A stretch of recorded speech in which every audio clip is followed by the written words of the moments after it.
Sir को दिखा रहे हैं ना, ये ले हम दिखा रहे हैं सर, हम आप ही को दिखा रहे हैं।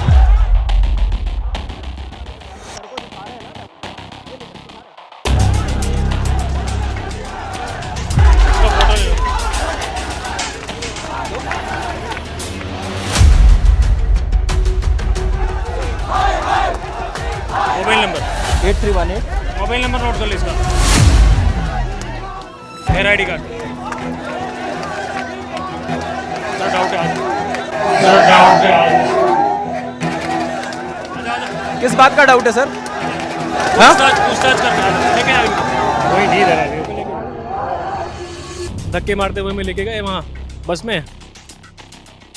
आईपीएस जो 2012 बैच के हैं, सीनियर आईपीएस, वो एक आईडी कार्ड देखकर कहते हैं कि डाउट है, इनकी जांच होगी।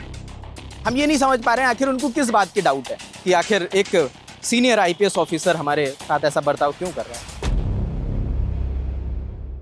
24 अगस्त के सुबह 9:15 बजे से हम और राशिद दोनों रामलीला मैदान में मौजूद थे और जैसे अमूमन हम प्रोटेस्ट कवर करते हैं, प्रोटेस्ट कवर कर रहे थे। सुबह से शाम तक हमने प्रोटेस्ट कवर किया और शाम का समय हो रहा था 6:30 पौने 7 बजा होगा, हाँ 6:30 पौने 7 बजा था। पुलिस की तैनाती बढ़ने लगी थी और लगातार बढ़ रही थी फोर्स वहाँ पर। और वहीं पर उसी दौरान जो निधिन वालसन हैं, जो आईपीएस हैं 2012 बैच के और अभी डीसीपी सेंट्रल हैं, वो वहाँ पर आते हैं और पुलिस वहाँ से छात्रों और शिक्षकों को प्रोटेस्ट साइट से हटाने की कोशिश कर रही थी। हम भी वहाँ पर मौजूद थे क्योंकि ये हमारा काम है कि अगर हमारे कैमरे के सामने जो भी हमें दिखता है वो हमारी जिम्मेदारी हम समझते हैं कि हम आप तक लेकर आएँ। हम भी अपना कैमरा माइक लिए तैनात लिए खड़े थे और लोगों से बात कर रहे थे। उसी बीच जो डीसीपी सेंट्रल हैं वो आते हैं और हमसे कहते हैं कि तुम किनारे हट जाओ, बहुत हीरो बन रहे हो तुम। तो मैंने कहा सर मैं तो सुबह से अपना काम कर रहा हूँ, इसमें हीरो बनने की काम नहीं है, नहीं कोई जो हमारे सामने है वो हम अपने दर्शकों को दिखा रहे हैं और आप अपना जैसे काम कर रहे हैं वैसे ही हम सुबह से अपना काम कर रहे हैं। और फिर मैं और राशिद लोगों की बाइट लेने में लग जाते हैं। उसकी कुछ देर बाद डीसीपी सेंट्रल फिर से हमारे पीछे से आते हैं और कहते हैं अपना तू आईडी कार्ड दिखा। तो हमने अपना आईडी कार्ड उन्हें दे दिया। फिर राशिद से कहते हैं तू अपना आईडी कार्ड दे। ऐसा ही हुआ था राशिद? हाँ बिल्कुल, मतलब हम मतलब ऐसा कुछ काम भी नहीं कर रहे थे कि उनको कुछ परेशानी हो कुछ कार्रवाई करने में। किनारे खड़े ही शूट खड़े थे, किनारे खड़े होकर शूट कर रहे थे और तभी मतलब उन्होंने देख के हमारे पास आए। पहले आपसे मांगा आईडी कार्ड, फिर वो नंबर लिखवाने लगे कि ठीक है नंबर लिखो। मुझे लगा छोड़ देंगे अब देख के एक आईडी कार्ड, अमूमन यही होता है जिस पे डाउट होता है उनको, तो ऐसे देख के छोड़ देते हैं आईडी कार्ड।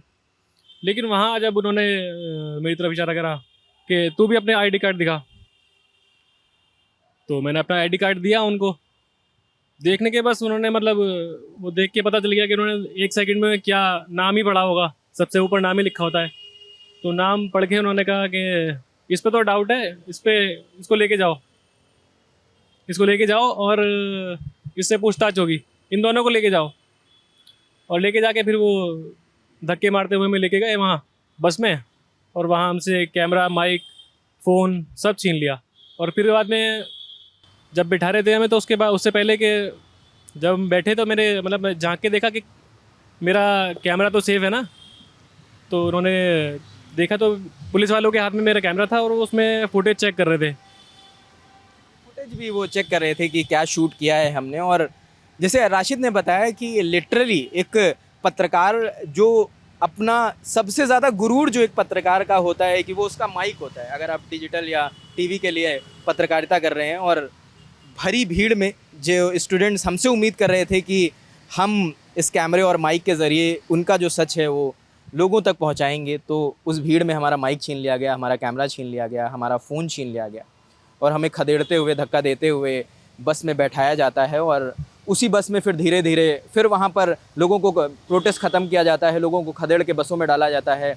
हमारी बस भी पूरी भर जाती है प्रदर्शनकारियों से। और फिर हम लोग ने जैसे तैसे करके, क्योंकि मोबाइल हमारा छीन लिया था, एक दूसरे मोबाइल से हमने ऑफिस मैसेज किया और जब मामले ने तूल पकड़ा तो फिर वहाँ से आधे पौन घंटे तक हमें डिटेंशन में रखा और रास्ते में हमें पुलिस पटेल नगर थाने लेकर आ रहे थे और हमें पटेल नगर थाने के बीच में सीपी पे हमें उतार दिया।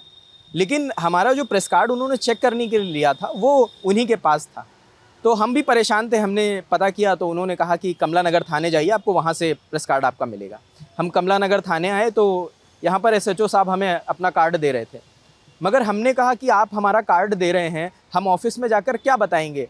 आप अगर हमें ये बता दें कि आपके पास हमारा कार्ड कैसे आया, तो आप हमें बता दें कि भाई उससे, वरना हम क्या लोगों को क्या बताएंगे? कैसे हमारा आईडी कार्ड जो सबसे हमारी आइडेंटिटी होती है बतौर पत्रकार, वो पुलिस के पास कैसे आया? लेकिन उन्होंने कुछ भी बोलने से मना किया, कहा कि हम इस मामले में नहीं फंसना चाहते, आप आला अधिकारियों से बात करिए और प्रेस कार्ड आपका हमारे पास है। तो हम प्रेस कार्ड नहीं ले पाए हैं, वो कमला नगर थाने में है।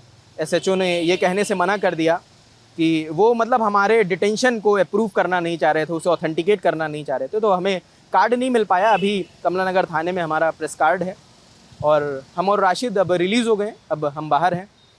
तो अब हम जो बाकी लोग हैं उनसे मिलने जा रहे हैं, क्योंकि प्रोटेस्ट पूरी तरह से ऑलमोस्ट जो हमारे आंखों के सामने था कि तंबू भी हटाया जा रहा था वहाँ से, सब कुछ ख़त्म हो गया, लोगों को डिटेन कर लिया गया। तो अभी जितना हमारी आंखों के सामने था वो हमने आपको बताया। और ये घटना एक बतौर पत्रकार, लोगों ने पहले बताया था कि जब पत्रकारिता कर रहे हो तो मुमकिन है कि तुम्हें थाने तक जाना पड़े, तब हंसी में हम लोग टाल गए थे। लेकिन आज वो दिन आया तो थोड़ा डरावना भी था, कि क्योंकि पहले कभी उस रास्ते गए नहीं थे, कभी पुलिस ने उस गाड़ी में हम कभी बैठे नहीं थे, तो ये भी एक नया एक्सपीरियंस था हमारे लिए। लेकिन हमारी कोशिश रहती है कि बतौर लल्लन टॉप के हम पत्रकार, और बतौर लल्लन टॉप की ये कोशिश रहती है कि अगर कोई मुद्दा हमारी आंखों के सामने है या छात्रों से जुड़ा कोई मुद्दा है, तो हम उसको आपके सामने लाएं, जो हमारी आंखें या हमारे कैमरे में दर्ज होता है वो हम आप तक लेकर आएँ। सवाल एक जो कचोट रहा है मन में कि एक बतौर डीसीपी, एक आईपीएस जो 2012 बैच के हैं, एक सीनियर आईपीएस, वो एक आईडी कार्ड देखकर कहते हैं कि डाउट है, इनकी जांच होगी। हम ये नहीं समझ पा रहे हैं आखिर उनको किस बात की डाउट है। मैंने पूछा भी, ये ऑन कैमरा भी है, मैंने पूछा भी, सर आपको किस बात का डाउट है? हमारा ऑथेंटिक आईडी प्रेस कार्ड है, हम जिस संस्थान से हैं उस पर उसका कोड पड़ा है, हमारा आईडी नंबर पड़ा है, और आप खदेड़ते हुए सबके बीच में हम लोग को ले जाते हैं और बस में ठूस देते हैं।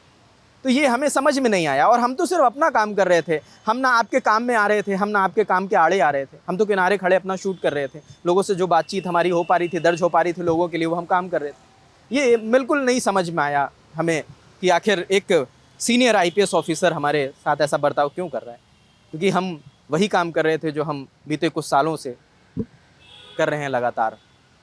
ये आज का वाकया था मेरे और राशिद के साथ। तो हमें लगा कि क्योंकि ये हमारा एक परिवार है और आप सब उस परिवार का हिस्सा हैं, तो अगर घर के एक सदस्य के साथ कुछ हुआ है तो ये हमारी जिम्मेदारी भी है कि हम आपके साथ साझा करें।